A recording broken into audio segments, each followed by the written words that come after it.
एक शख्स रोटी लिए जा रहा था। उसने एक फ़कीर को गली में बैठे रोते हुए देखा।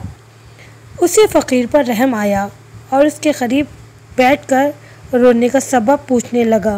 भाई, तुम क्यों रो रहे हो? मैं कई दिन से भूखा हूँ, मुझे खाने के लिए एक रोटी भी नहीं मिली। भाई, तुम क्यों रोने लगे? मुझसे तुम्हारी हालत देखी नहीं जा रही कि तुम्हें खाने के लिए एक रोटी भी नहीं मिली। इसमें रोने की क्या बात है? तुम्हारे पास रोटी है, तुम मुझे रोटी खिला दो। यही तो बात है, मैं तुम्हारे साथ रो तो सकता हूँ मगर तुम्हें एक निवाला रोटी का भी नहीं दे सकता। आजकल हमारे माशरे की भी यही हालत है। किसी की परेशान हाली पर सिर्फ आंसू तो बहा सकते हैं मगर अमली मदद का जज्बा नहीं है।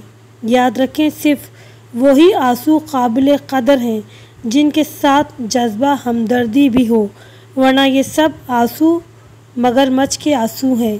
दोस्तों, अगर आपको मेरी कहानी पसंद आई है, मेरे चैनल को ज़रूर सब्सक्राइब कीजिए, लाइक कीजिए, शेयर कीजिए। शुक्रिया।